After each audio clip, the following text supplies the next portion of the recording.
Bismillahirrahmanirrahim. Assalamu alaikum, my dear students. You know I am Shahzad Waheed, your biology teacher, and we are discussing lecture number 22nd, and that very topic is blood pumping organ, all the time great, heart. मुझे ये डर है दिल जिंदा कहीं तू न मर जाए कि जिंदगानी इबारत है तेरे जीने से। हम आज इसी ऑर्गन को ट्रिब्यूट पेश कर रहे हैं, सलाम पेश कर रहे हैं कि जो शबाना रोज चलता रहता है और जब ये रुकता है तो शायद जिंदगी भी रुक जाती है। राइट? अब हमारा हार्ट, उसकी सारे एट्रीब्यूट्स, कैसे काम करता है, कहाँ का एग्जिस्ट कर रहा होता है, इसके लिए हम मूव करते हैं टू द व्हाइट बोर्ड।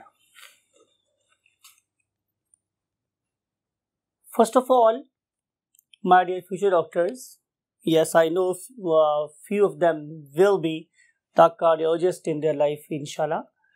तो हम तो सिर्फ आप लोगों को छोटी सी एक तमहीद, एक प्रीएम्बल, दिबाचा सा दे रहे हैं हमारे हार्ट का। Heart is again a very very deep field और इसमें बहुत बातें हो सकती हैं, बहुत बातें की जा सकती हैं।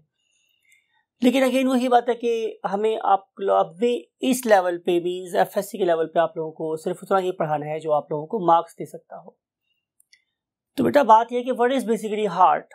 तो heart is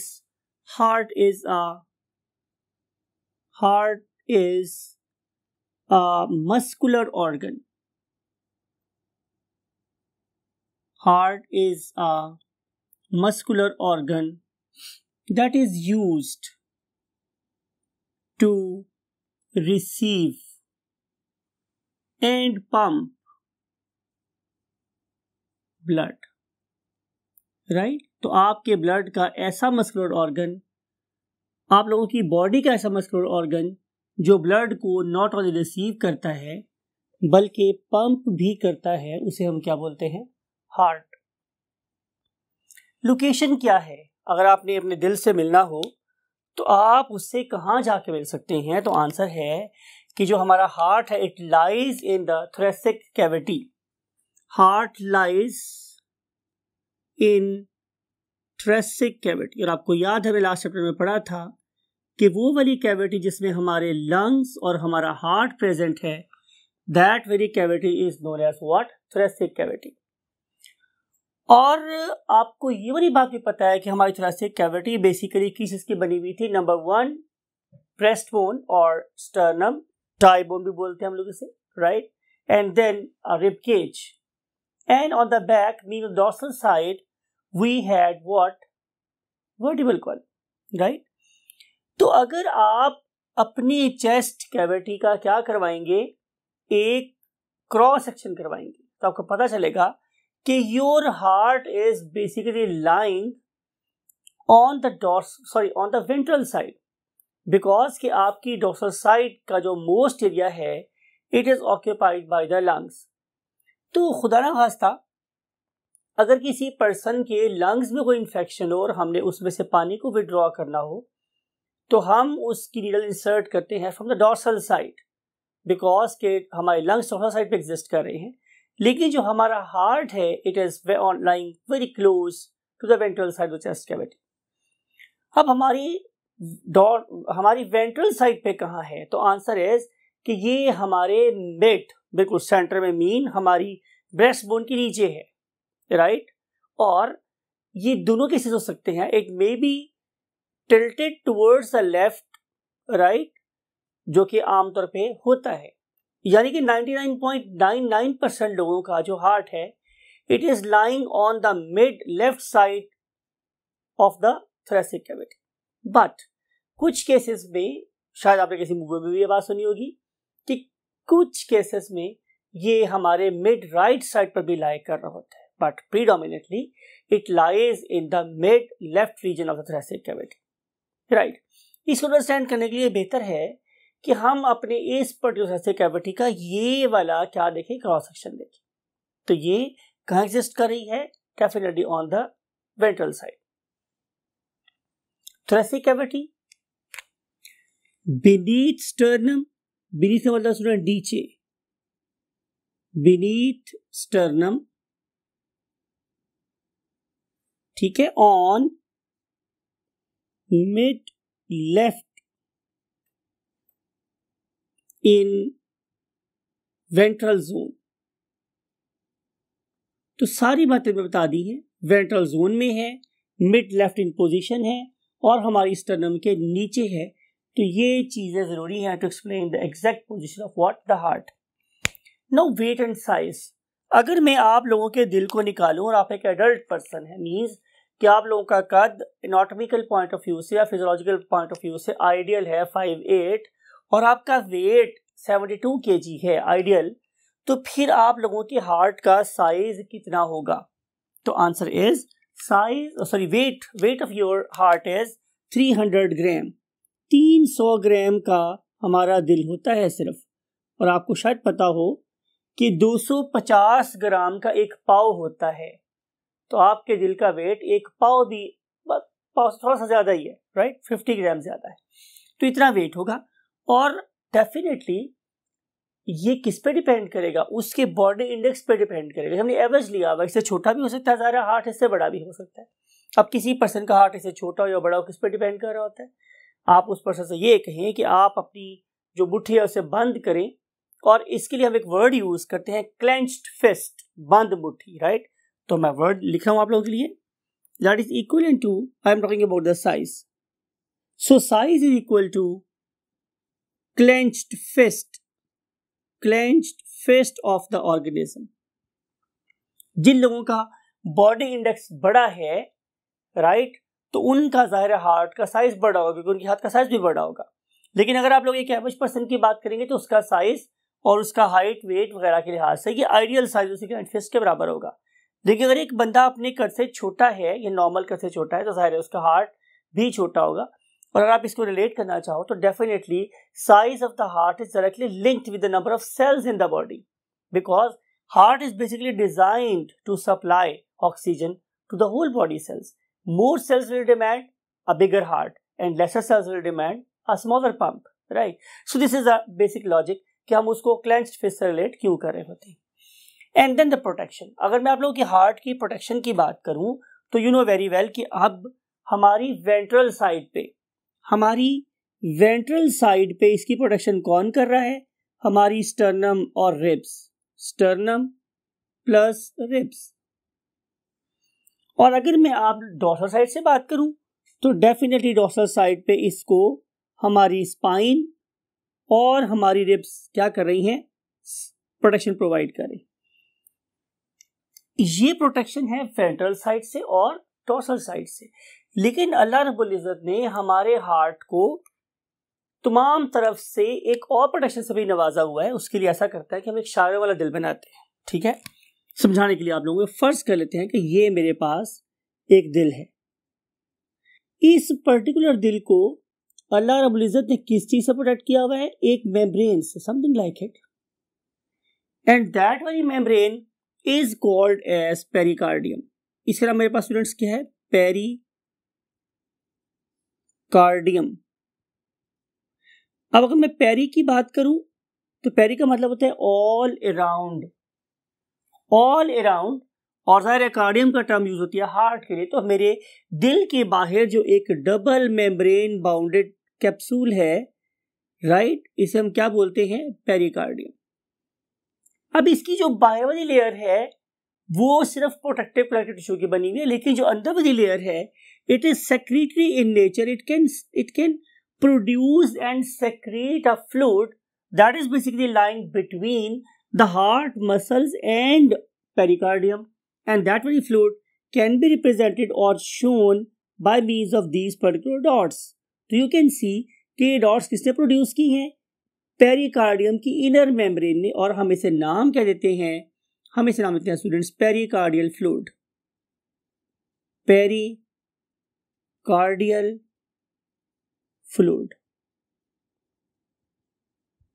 right. What is its function? अगर मैं इस पेरिकार्डियल फ्लूइड के फंक्शन की बात करूं तो सिर्फ और सिर्फ इसका एक ही फंक्शन है कि it reduces what? Pumping friction. It reduces pumping friction. आपका दिल चल रहा है तो ये बार बार आप लोगों की पेरिकार्डियम के साथ, पंजाबी में वर्ड इस्तेमाल कर रहा हूं, खेंदा है, रगड़ खाता है, लेकिन आपको फील भी नहीं हो रहा। ये जो फील ना होने की वजह है, this is the what lubricant, and that why lubricant is called as what pericardial fluid. एक बात और है, आखिर जरा ने इस पर्टिकुलर हार्ट के बाहर इस पेरिकार्डियम को रखा क्यों है? तो आंसर ये है कि हमारी इस पेरिकार्डियम के अंदर बैरोरिसेप्टर्स प्रेजेंट है। शायद आपने फिजिक्स में, केमिस्ट्री में कहीं बैरोमीटर का नाम पढ़ा होगा, and you know very well कि जब हम बात करते हैं बैरोमीटर की तो उसका मतलब ये होता है कि हम किसी प्रेशर मेजरिंग डिवाइस की बात कर रहे हैं, राइट? तो इस पर्टिकुलर मेम्ब्रेन के ऊपर क्या प्रेजेंट है? बैरोरिसेप्टर। जब हमारा हार्ट किसी खास लेवल से ज्यादा एक्सपेंड करना चाहता है तो हमारे वो बैरो रिसेप्टर स्ट्रेच हो जाते हैं और मैसेज मेरे ऑटोनॉमिक नर्वस सिस्टम के पास जाता है। ऑटोनॉमिक नर्वस सिस्टम उसे फिर एक, सॉरी टू से वर्ड यूज कर रहा हूं, लेकिन शट अप कॉल देगा कि इतना भी ना खुश हो, इतना भी ना फूलो, तो फिर हमारा हार्ट ओवर एक्सपैंड नहीं होता, राइट? तो इसका मतलब ये होगा कि हमारी पेरिकार्डियम के अगर रोल की बात की जाए तो हमारी पेरिकार्डियम बेसिकली क्या कर रही है? इट प्रिवेंट्स ओवर, आप लोगों की बुक में वर्ड लिखा हुआ एक्सटेंशन, दैट इज रॉन्ग। हमारा हार्ट कभी एक्सटेंड नहीं करता, हमारा तो एक्सपैंड करता है। So it prevents over expansion of the heart, over expansion of what? Heart.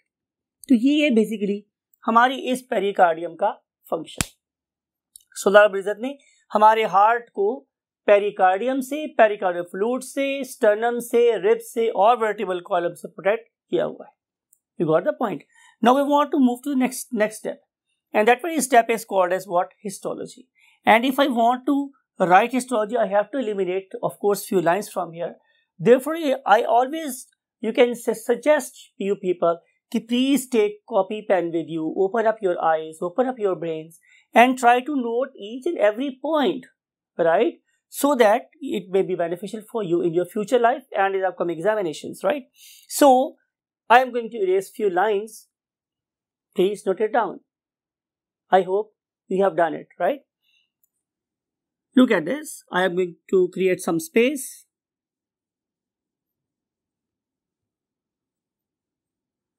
So, what is histology?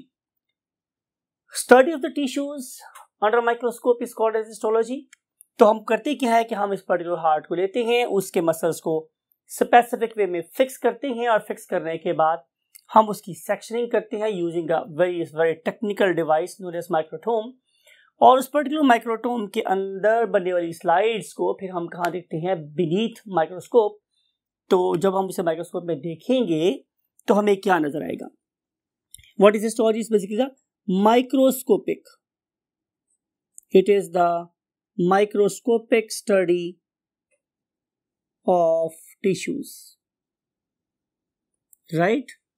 तो हम लोगों ने बेसिकली माइक्रोस्कोप ली और इसमें स्टडी किया तो हमें क्या पता चला कि हमारे हार्ट की कितनी लेयर हैं? There are 3 layers. There are 3 layers of heart. हम करेंगे क्या स्टूडेंट्स? क्या उन तीनों लेयर्स के नाम लिखेंगे। Number one is called as epicardium. Epi का मतलब टॉप मोस्ट, ये हमारे हार्ट की सबसे बाहर वाली लेयर है। नाम क्या है? एपिकार्डियम। एपी का मतलब हो गया सबसे बाहर या टॉप मोस्ट। फिर उसके बाद जो अंदर वाली लेयर है नंबर 2 पे, if we move from outside to the inside, तो जो नंबर 2 पे लेयर है उसे मैं डेलिबरेटली रेड से लिख रहा हूं, that is called as myocardium. Myocardium, right? और जहां कहीं भी आप लोग वर्ड पढ़ते हो मायो, MYO, मायो, तो इसका मतलब यह है कि we are talking about the muscles, right? तो कार्डियम, हार्ट मसल, तो bulk of the heart it basically made up of what? Myocardium.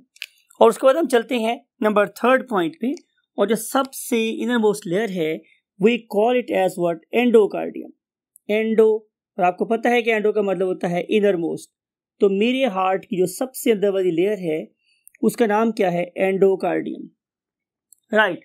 याद रखिए मेरी बात यह है कि आजकल के दौर में आपको ये बात समझना हमारे लिए ज़्यादा आसान हो गया है कि हम नॉन स्टिक बर्तन यूज़ करते हैं, और नॉन स्टिक पर जो यूटेंसिल्स में आमतौर पर जो हंडिया है या अंडा है कोई भी चीज़ चिपकती नहीं। तो इस तरीके से अल्लाह रब्बुल इज़्ज़त ने हमारी एंडोकार्डियम को भी किसी ऐसे टिश्यू से बनाया है कि जिसके ऊपर बहुत रेयर चांस है कोई चीज़ चिपके। तो जितना ब्लड इसके अंदर आएगा ऑलमोस्ट वो सारे का सारा ये will be pumped out, and no quantity, no amount of the blood will adhere to the surface of the what endocardium. तो इसलिए मैं इसे टेक्निकली आपको बता रहा हूँ कि हमारे हार्ट की इधर most layer that is called as endocardium, it is non stick, ठीक है, इट इज नॉन एडेसिव। आगे हम चल रहे हैं। Now we want to see what is basically the structure of myocardial muscles. You know, myo mean muscles and cardia means heart. हमारे heart के muscles किस तरह के हैं? तो आंसर ये है मेरे पास स्टूडेंट्स कि हिस्टोलॉजिकली मीन टू से कि उस माइक्रोस्कोप पे देखूंगा तो आपको नजर आएगा कि number 1 these particular muscles are, दो बातें याद रखनी है आप लोगों ने। नंबर 1 कि these particular muscles are striated muscles। जब मैं बात करता हूँ striated muscles की तो इसका मतलब ये है कि इसके ऊपर मुझे लाइंस नजर आ रही हैं। Look at this image, you can see कि यहाँ पे हमें इस पर्टिकुलर मसल के अंदर प्रॉपर लाइंस नजर आ रही हैं। And you know very well कि इन पर्टिकुलर लाइंस की नजर आने की वजह क्या है कि हमारे पास दो किस्म के फिलामेंट्स होते हैं, एक को हम बोलते हैं थिन फिलामेंट्स और एक को हम बोलते हैं थिक फिलामेंट्स, राइट। और थिक फिलामेंट्स क्या कहलाते हैं? मायोसिन। थिन क्या कहलाते हैं? एक्टिन।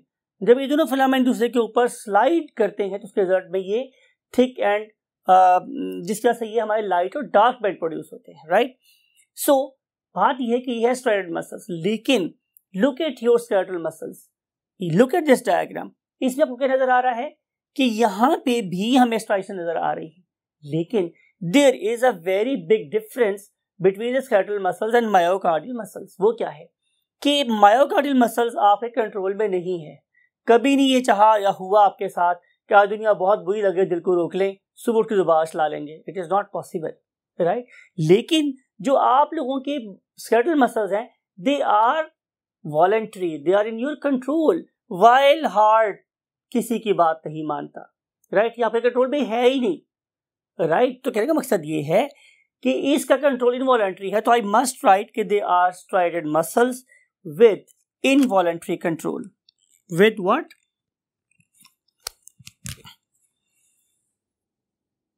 Involuntary control.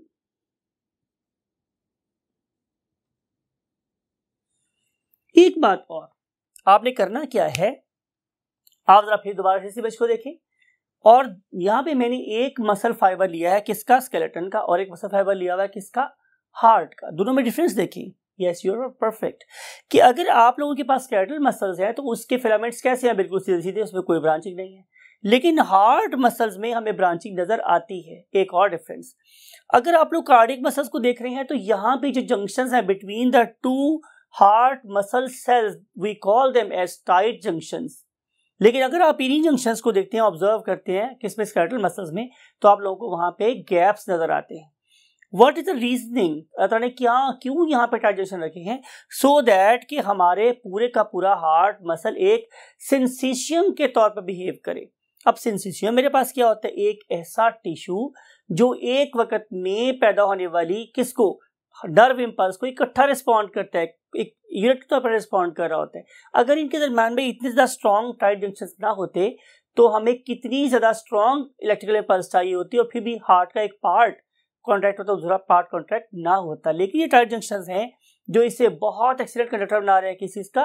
इलेक्ट्रिसिटी का। और जो ही यहाँ पे नर्व इंपल्स आती है तो मेरे पूरे का पूरा हार्ट मसल क्या कर जाता है? कॉन्ट्रैक्ट।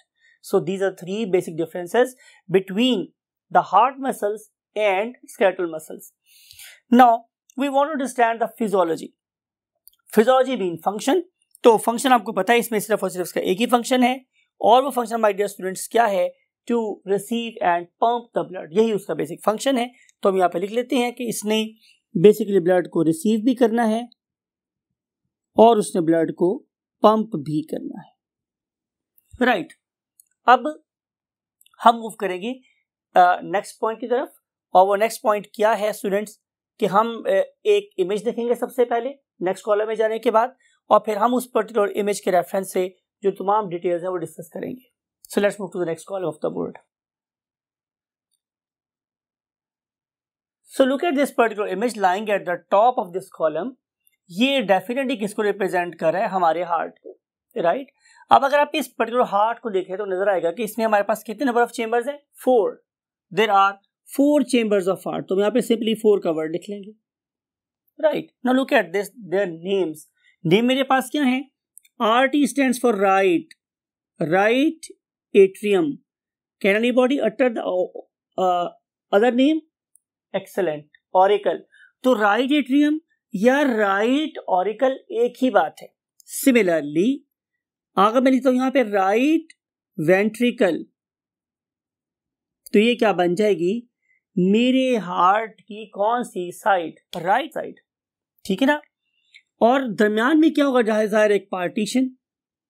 और इसके इस तरफ क्या प्रेजेंट होगा? LT stands for left atrium and other one is called as left ventricle. तो इसका मतलब ये होगा कि मेरे पास टोटल कितने चेंबर हो गए? 4। और right atrium, left atrium, right ventricle and left ventricle. Now बड़ी इंपॉर्टेंट बात यह है स्टूडेंट्स कि अल्लाह रब्बुल इज्जत ने किस इसको कंसिडर किया है? इकोनोमाइजेशन, कि जितनी जिस चीज की जरूरत है उतनी रखी जाए, उससे ज्यादा ना बनाई जाए। फॉर एग्जाम्पल कि अगर आप एट्रियम को देखें तो they are going to receive the blood, basically they are not design to pump the blood.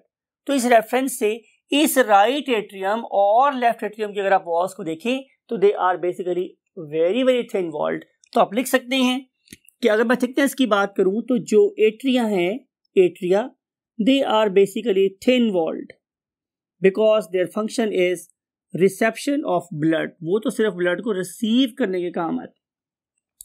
On the other hand आप लोग किसको देख रहे हैं? राइट वेंट्रिकल को और लेफ्ट वेंट्रिकल को। Yes, they are the chief blood pumping what chambers.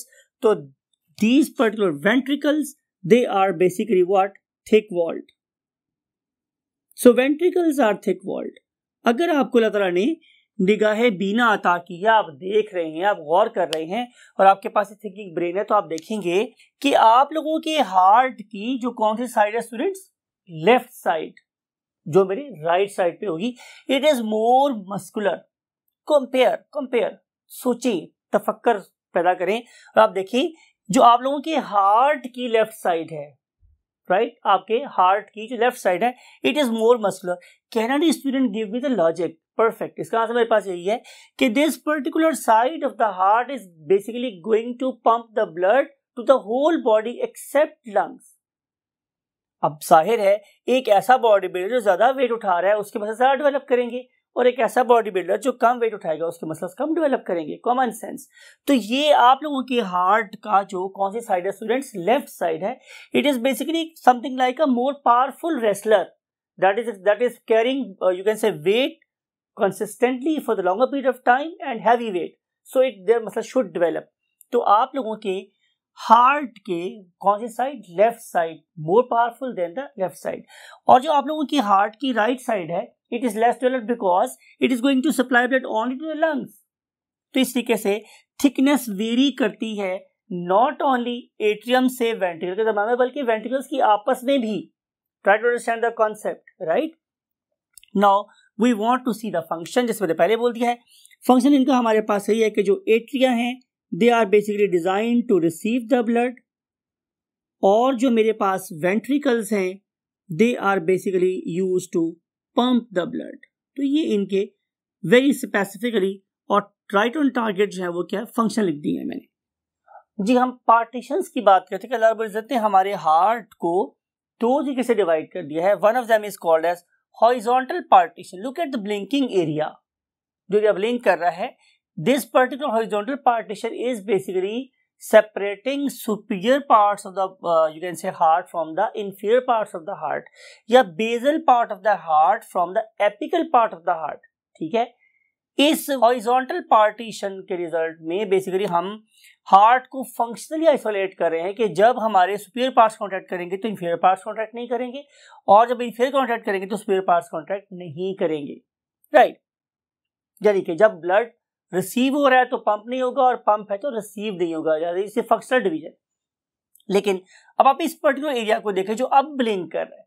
इस पर्टिकुलर ब्लिंकिंग में आपको नजर आ रहा है कि हमने हार्ट को वर्टिकली 2 पार्ट्स में डिवाइड कर दिया है।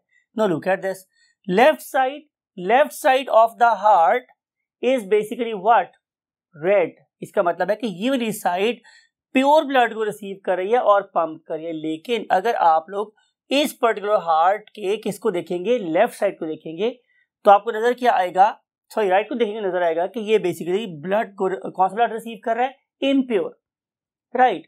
और किसको पंप कर रहा है, इम्प्योर ब्लड। इट मींस कि आप लोगों के हार्ट की राइट साइड डीऑक्सीजनेटेड है और आपके हार्ट की लेफ्ट साइड कौन सा ब्लड रिसीव पंप कर रही है, ऑक्सीजनेटेड, इसीलिए वो रेड है और पहले वाली कैसी थी, ब्लू।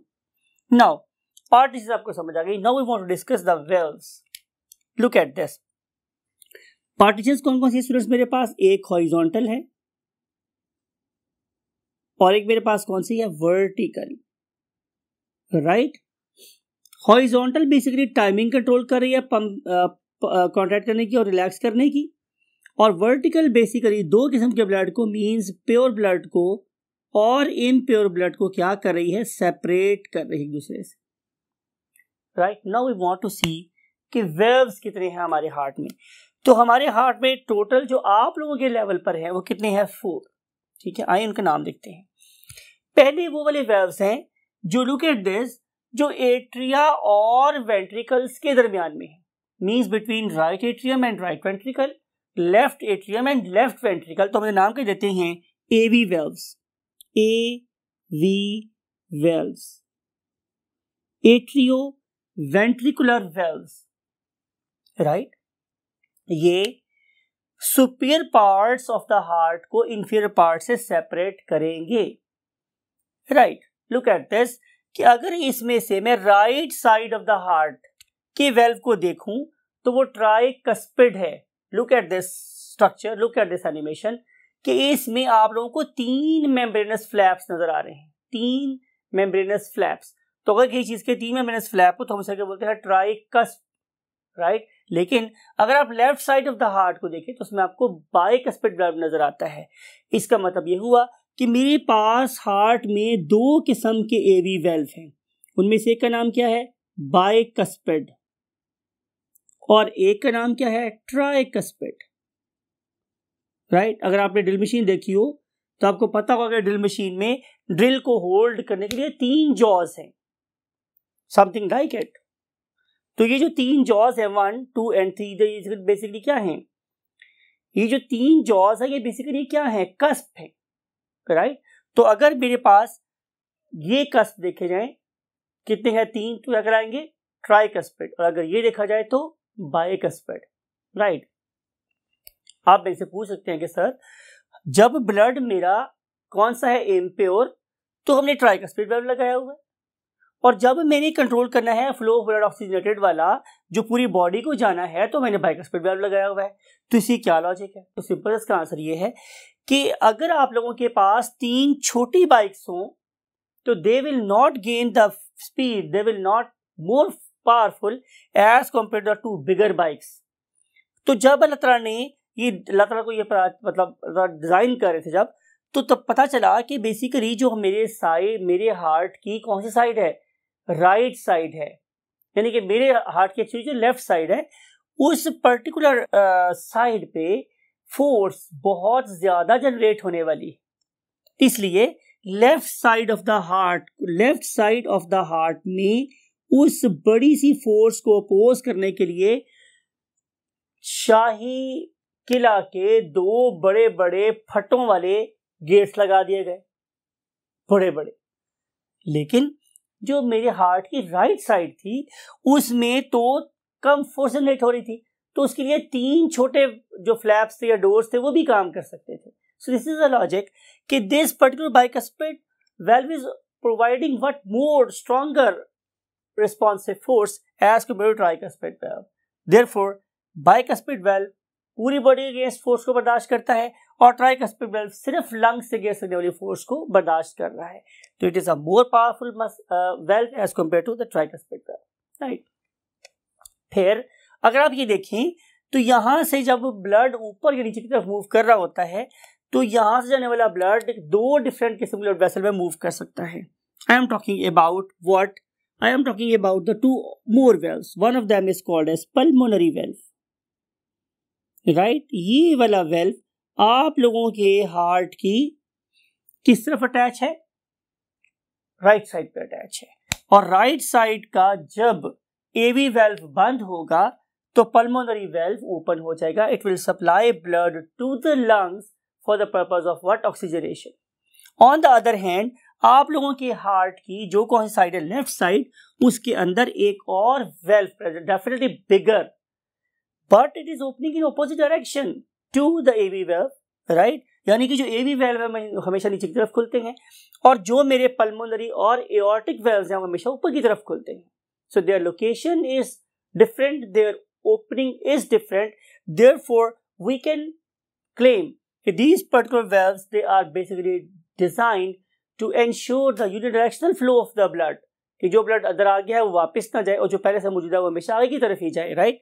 तो ये मेरे पास पल्मोनरी के अलावा एक और वेल्व प्रेजेंट है, उसका नाम क्या है? Aortic valve. तो मेरे पास टोटल 4 वेल्व हो गए. कौन कौन से वेल्व हो गए? Look at this. 1 bicuspid, 1 tricuspid, 1 pulmonary and 1 aortic. Now you may raise the question, कि what is the nature of these aortic and pulmonary valves? तो answer is कि these two valves, either it is pulmonary or aortic, they are nothing other than what? Semilunar. जब मैं word use करता हूं semilunar, इसका मतलब है किसी आधे चांद की तरह से है. Half moon, right? It is not the hanging flaps, right? Flaps नहीं है यहाँ पे, 2 बड़े बड़े फ्लैप या 3 छोटे छोटे फ्लैप नहीं है, बल्कि यहाँ पे तो छोटे छोटे हाफ मून की तरह के क्या हैं? फ्लैप्स हैं. राइट? तो वो वाला फ्लैप, वो वाला वेल्व जो पल्मोनरी ट्रंक की बेस पे प्रेजेंट है, कॉल्ड एज पल्मोनरी वेल्व, और जो एओर्टा की बेस पे है, that is called as aortic valve. Now we want to move to the next thing, कि what is the basically role of partition and valves. I have discussed कि partition is basically there to keep 2 types of blood apart, means pure blood from impure blood. And if you look at the valves, so they are there to control unidirectional flow of the blood in respective sides of the heart. It is important. ठीक है? And then how these valves can be regulated? They can be regulated by 2 means. Number 1, by the development of what? The pressure. Pressure ही इसको खोलता है, pressure ही इसको बंद करता है. And the other thing is, of course, the normal direction of the what? Valves. को किस तरफ खुलती है, किस तरफ, डायरेक्शन इज इंपॉर्टेंट. राइट? तो ये 2 चीजें बेसिकली वेल्व की फंक्शनिंग को रेगुलेट कर रही होती है. Now we want to see the last thing, कि हमारे हार्ट में या हमारी पूरी बॉडी में सर्कुलेशन ऑफ ब्लड कैसे हो रही है. तो इसके लिए हम थोड़ा सा क्विकली काम करते हैं और इस टॉपिक को हम फिनिश करते हैं. Look at this. ये आप लोगों के पास क्या है? ये है आप लोगों की बॉडी के superior parts. I want to write it as superior parts of the body. Right? जिसमें आपको यूं समझना है कि यहां कहीं आप लोगों का दिल है अगर, तो इस दिल के लेवल से ऊपर क्या क्या है? ऊपर है मेरी 2 बाजू, ज़रा मेरी नेक और मेरा हेड रीजन. ये पार्ट्स चूंकि दिल की पोजीशन से ऊपर हैं, तो मैं इन्हें क्या नाम दे रहा हूं? Superior parts of the body. You got the point? तो superior parts of the body में से कौन सा blood? Impure blood. It will go to superior vena cava. Superior vena cava. बहुत सी बुक्स या बहुत से ऑथर्स से वेना केवा भी बोलते हैं, नो प्रॉब्लम एट ऑल. और जो आप लोगों की बॉडी के कौन से पार्ट्स हैं? इंफीरियर. आपकी सारी की सारी टमी, आप लोगों की लेग्स, और इससे जितने भी पार्ट्स हैं, like muscles, tendons, ligaments, blah blah blah blah, जो कुछ भी है, बोन्स. तो उन inferior parts of the body में से जो ब्लड है, it will be sent to the inferior vena cava. Inferior vena cava और केवा. Both of these blood vessels, they will converge blood. Which one? Blue one. impure, deoxygenated blood. Where? In right atrium. Right atrium. और right atrium से blood, कौन सा blood देखिए वहां पर गौर करें, क्या उसे लिख रहा हूं मैं, blue one, it means it is impure. So this right atrium will undergo contraction forcing which valve? Yes, excellent, tricuspid valve. So this particular tricuspid valve will be opened, tricuspid valve, and this tricuspid valve will allow the flow of blood from the right atrium to the what? Right ventricle. तो यहां से blood right ventricle में चला जाएगा. And when right ventricle will contract, it will force pulmonary valve to open and it will force tricuspid valve to close. यानी कि जब ये वाला valve close हो जाएगा तो उसके बाद ये वाला valve open हो जाएगा. ओपन होने के बाद this particular pulmonary valve will allow the flow of blood to the pulmonary artery. And remember, it is the only artery that has got the impure blood. Right. And this particular pulmonary artery will allow the flow of blood to the lungs. To the lungs. Look at this. So it is going to the lungs. L-U-N-G-S, lungs. Now, this particular blood will undergo exchange of gases. These particular lungs will pour oxygen, eliminate CO2 from here, and the blood that is returning from the lungs will be definitely what? Oxygenated blood. And this oxygenated blood will come to what? The left atrium. And when this particular left atrium will contract, it will force what? The bicuspid valve to open. And when this particular bicuspid valve will open, it will force the blood, it will allow the blood to join nothing other than what? What? Left ventricle. And when left ventricle will contract, it will force what? Aortic valve to open, and this particular aortic valve, then what will it do? It will allow the blood to join the aorta, right? And this particular aorta will then supply blood to the whole body, right? This particular aorta is only one, and you know we have read this thing. This particular aorta is only one, and it is in the form of an arch.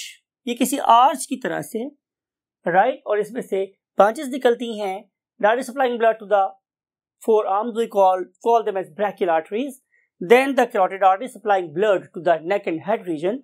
और जो बाकी blood है, it will be used, number one, to supply blood to your thoracic muscles, because बहुत ज़रूरी है सांस लेना आना जाना. तो इस तरीके से हम ब्लड को डिस्ट्रीब्यूशन स्टार्ट कर देते हैं. सबसे पहले जो सबसे प्योर ब्लड है वो हम किसे देते हैं? कोरोनरी आर्टरी को. वो वाली आर्टरी जो हमारे हार्ट को ब्लड सप्लाई कर रही है, राइट? फिर मैंने क्या बोला था? Brachial artery. ब्रैकियल ये बाजू को ब्लड सप्लाई करेगी. देन कैरोटिड आर्टरी ये सप्लाई करेगी blood to my neck region. लिख लिया करें, ये बातें आपके काम की हैं कि जब कभी भी ब्रैकियल की बात होगी तो हम बाजू से, राइट? और कैरोटिड का मतलब क्या होता है? मेरे पास नेक, तो नेक रीजन ब्लड सप्लाई होगा. Then it will supply blood to the thoracic muscles. Then it will pass through the diaphragm. Diaphragm से पास होगी. It will join your tummy. और tummy में जाने के बाद it will supply blood to the renals, being kidneys. It will supply blood to the genitals, being reproductive organs. Then it will reach at the level of your belly. और belly के level पे पहुंचने के बाद this particular dorsal aorta will bifurcate. It will bifurcate, right, and then divide into two iliac arteries. आपको पता है कि हमारे यहाँ पे हमारे हिप रीजन में एक बोन है, उसका नाम क्या होता है, इलियम। तो जब ये वाली आर्टरी उस इलियम के पास से गुजरती है तो हम नाम दे देते हैं क्या, iliac artery. This iliac artery then supply blood to first your leg and then the fore leg and then your feet. हम उनकी बोन के रेफरेंस से उन पर्टिकुलर आर्टरी से नाम भी दे देते हैं, for example femoral artery, tibial artery, fibular artery, etcetera etcetera. अब ये सारे का सारा ब्लड मेरे हेड से लेके मेरे पाँव की टो तक सबको सप्लाई हो गया। अब आपने करना है क्या, मेडिसिन कुछ भी नहीं करना, आप लोगों ने सिर्फ और सिर्फ रिवर्स गियर लगाना है। तो जहां जहां आप लोगों ने आर्टरी लिखी हुई थी वहां पे आप लोगों ने वेन लिख देनी है। दूसरी बात ये याद रखनी है कि आर्टरी में कभी वेव्स नहीं होते और वेन में हमेशा वेव्स होते हैं, right. And these particular veins will carry impure blood back to the heart. क्या नाम लिखेंगे, for example tibial vein, femoral vein, iliac vein, right. और फिर ये दोनों वेन्स जहाँ they will combine together and they will make what, again abdominal vein, and this particular abdominal vein will receive blood not only from the genitals, not only from the kidneys, but also from the what, liver and pancreas and of course the stomach। तो इस तरीके से जो lower part से वहां से blood वापस आ जाएगा and will be drained into what, nothing other than inferior vena cava, right। और आप लोगों के हेड रीजन से आने वाली jugular vein, cerebral vein, optic vein, right, tympanic vein, ये सारी की सारी वेन्स है जो ब्लड कलेक्ट कर रही है from different parts of the body, brachial vein, and all of them will combine together drain the blood to what, superior vena cava. तो इस तरीके से हमने ब्लड को जहां से लिया था वहीं पे वापस छोड़ दिया और एक साइकिल हमने कंप्लीट कर दिया। इसे हम बोलते हैं one cardiac cycle. One cardiac cycle कैसे ऑपरेट होता है और इसके लिए सोर्स कहां से आता है, एनर्जी कहां से आती है, ये सारी बातें डिस्कस करेंगे हम आप लोगों से कल। Till that very time take very good care of yourself and your great parents. और अगले लेक्चर में आपसे इंशाल्लाह ज़्यादा बेहतर गले, ज़्यादा बेहतर वॉइस से मुलाकात होगी। अल्लाह हाफिज़।